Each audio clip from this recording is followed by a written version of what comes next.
எனக்கு அதை விட தண்ணி தான் முக்கியம். ஏன்னா நாளைக்கு என் பசங்களுக்கு குடிக்க தண்ணி வேணும். இல்லை நீங்கள் ஆடம்பர வாழ்க்கைக்கு இப்போ ஓடிட்டுருக்கோம். ஆனால் வருங்காலம் எப்படி இருக்குன்னா குடிக்கிற தண்ணி, சாப்பிட்ற சாப்பாடு, விஷம் இல்லாத சாப்பாடு, இதுக்கு தான் நம்ம ஓடும். நான் 10th படிக்கிறப்பெல்லாம் வேர்ல்டு லெவலில் பாலில் இந்தியா தான் முதலிடும்.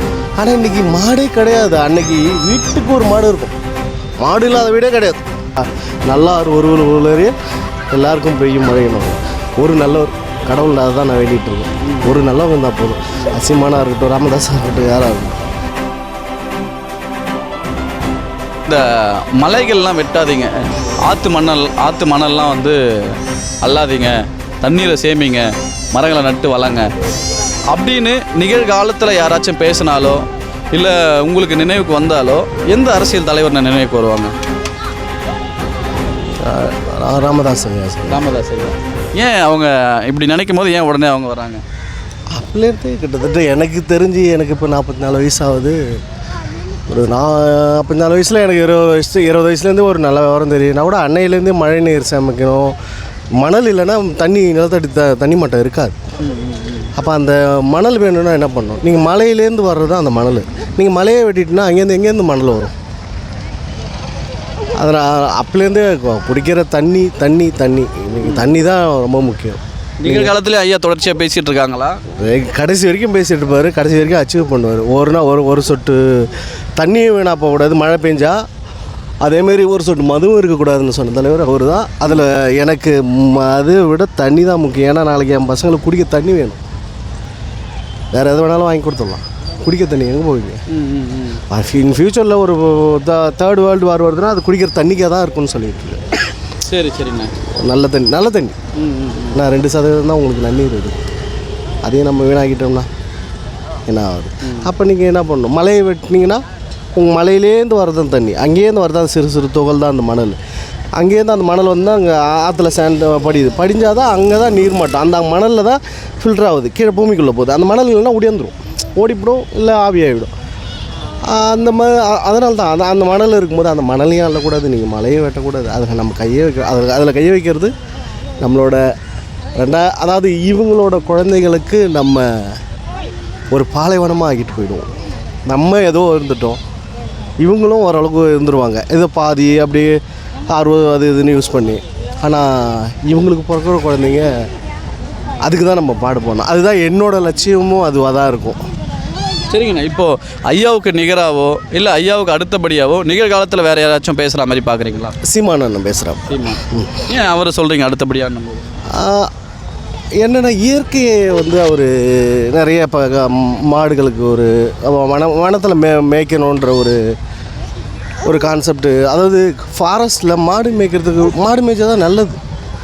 ஏன்னு வச்சுக்கோங்க, அது புல்லை திங்கும், அடுத்தடுத்து வளரும், அதை சுற்றின வாழ்வாதாரம் இருக்கும். இன்றைக்கி மாடு எல்லாமே நீங்கள் அழிஞ்சு போச்சுன்னு வச்சுக்கோங்க, எங்கேருந்து உங்களுக்கு பால் வரும்? அப்போ ஒரு 20% பாலில் ஒரு 80% வேறு எதுவும் கலந்து தான் கொடுக்குறாங்க. இவ்வளோ தூரம் மக்கள் தொகைக்கு. கிட்டத்தட்ட நான் 10th படிக்கிறப்பெல்லாம் வேர்ல்டு லெவலில் பாலில் இந்தியா தான் முதலிடும். ஆனால் இன்றைக்கி மாடே கிடையாது. அன்றைக்கி வீட்டுக்கு ஒரு மாடு இருக்கும். மாடு இல்லாத வீடே கிடையாது.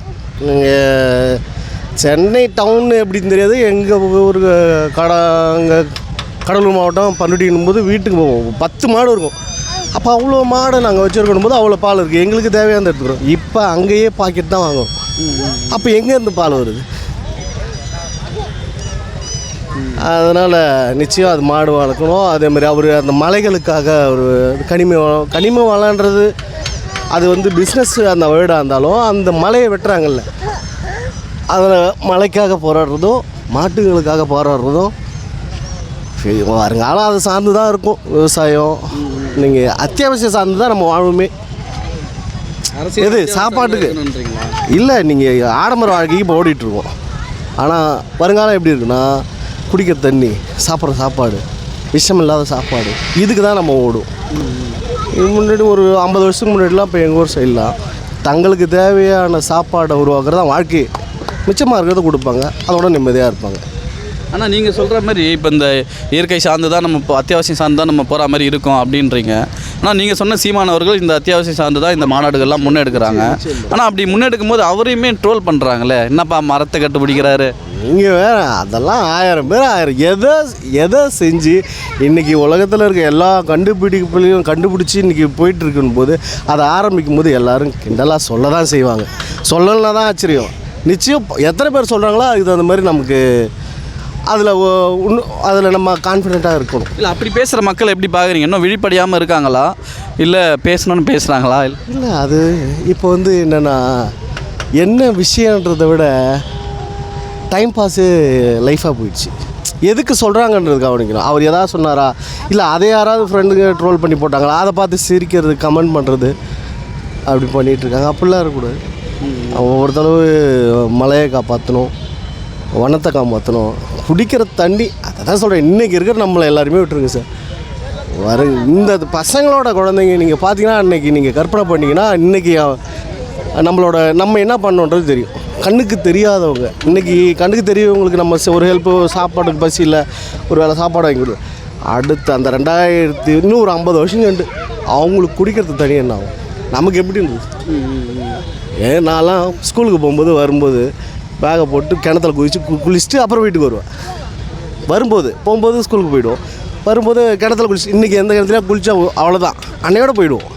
எல்லாமே 60 அடி எல்லாமே துறந்து போச்சு, தண்ணியே இல்லை. பத்திரக்கோட்டை கிராமம் அங்கே எல்லாமே. அப்போ அந்த தண்ணி அதோட விழிப்புணர்வு எல்லாருக்கும் தெரியணுன்றது இல்லை. ஒரே ஒரு வார்த்தை தான், ஒரே ஒரு நல்லவர் இருந்தால் போதும். தமிழ்நாட்டில் எல்லோரும் நல்லவர் ஆகணும் இல்லை, அதை செயல்படுத்துகிற ஒரே ஒரு நல்லவர். நல்லார் ஒருவர் உள்ளறியல் எல்லாருக்கும் பெய்யும் மழையினவங்கள ஒரு நல்லவர் கடவுள். அதை தான் நான் வேண்டிகிட்ருக்கேன். ஒரு நல்லவங்க இருந்தால் போதும். சீமானாக இருக்கட்டும், ராமதாஸாக இருக்கட்டும், யாராக இருக்கட்டும், அவங்க ஒருத்தவங்க நல்லவங்க இருந்தாங்கன்னா யார் அந்த ஆணையை பிறப்பிக்கிறவங்க, அதை சார்ந்து சிந்திக்கிறவங்க தமிழ்நாடே மாறிடும் கண்டிப்பாக. நீங்கள் எல்லோரும் நல்லவங்களாம் ஒன்று வேணாங்க, அது தேவையே இல்லை. ஏளனமாக தானே பார்க்குறாங்க. இவர் கத்திட்டே இருக்காரு, இவர் பேசிகிட்டே இருக்காரு. அதை நீங்கள் ஒருத்தர் இருந்தால் போதுன்றீங்க. அதாவது எனக்கு அந்த பவர் இருந்ததுன்னா நான் ஒருத்தனெல்லாம் அந்த எண்ணம், அந்த கான்செப்ட், இதை கொண்டு வரணும். இதை வாழ்க்கையில் அதாவது கண்ணுக்கு தெரியாத தலைமுறை, நீங்கள் கண்ணுக்கு தெரிகிறவங்களுக்கெல்லாம் ஹெல்ப் பண்ணுறோன்னு வச்சுக்கோங்க. அதை நான் ஒன்று எதிர்பார்த்து செய்கிறதா இருக்கும். இப்போ உங்களுக்கு ஏதோ ஒரு ஹெல்ப் பண்ணுறோன்னு வச்சுக்கோங்க, உங்களுக்கு நான் எதிர்பார்த்து செய்கிறதா இருக்கும். கண்ணுக்கு தெரியாத தலைமுறை, அது என்னோடய குழந்தைங்களோட வாரிசாக இருக்கட்டும், மற்றவங்களாக இருக்கட்டும், உங்களோட வாரிசாக இருக்கட்டும், அவங்களுக்கு விட்டுட்டு போகணும். நமக்கு விட்டுட்டு போனாங்க, நமக்கு முன்னாடி இருந்தவங்க விட்டுட்டு போகாமல் இருந்தால் நம்ம இன்றைக்கி நல்ல தண்ணி குடிச்சிட்ருப்போமா? இன்றைக்கி என் ஊர் தண்ணி அவ்வளோ, நீங்கள் வேணால் சொல்கிறேன், இளநீ தண்ணியும் கொடுக்குறேன், எங்கள் ஊர் தண்ணியும் கொடுக்குறேன், குடிச்சு பாருங்கள். எது நல்லா இருக்குன்னு நீங்கள் கண்ணை கட்டி குடிச்சு பாருங்க, அவ்வளோ டேஸ்ட்டாக இருக்கும். இன்றைக்கி என் ஊருக்கு போகிறேன்னா அந்த தண்ணி குடிக்க தான் போவேன். சரிண்ணா, இப்போது நீங்கள் சொல்கிறீங்க ஐயா ராமதாஸ் அவங்கள சொல்கிறீங்க, அப்புறம் இயற்கை சார்ந்துன்னும் போது அடுத்தபடியாக சீமானவர்களை சொல்கிறீங்க. எதிர்காலத்தில் இவங்கெல்லாம் ஒன்று சேர்ந்தால் நல்லா இருக்கும்னு நினைக்கிறீங்களா? ஏன்னா அந்த அதிகாரம்னும் போது ஒருத்தராக கத்திட்டு இருந்தால் அது சாத்தியமா அப்படின்னு ஒரு கேள்விக்குறி இருக்குது. இவங்கெல்லாம் சேர்ந்தால் நல்லா இருக்கும்னு நினைக்கிறீங்களா, இல்லை அதுக்கான வாய்ப்பு இருக்குன்னு நினைக்கிறீங்களா, இல்லை அப்படி சேர்ந்தாலும் மக்களுடைய ஆதரவு இருக்குன்னு நினைக்கிறீங்க? நிச்சயம் காலத்தின் கட்டாயம் மாற்றன்றது கண்டிப்பாக இருக்கும், இப்படியே இருக்காது.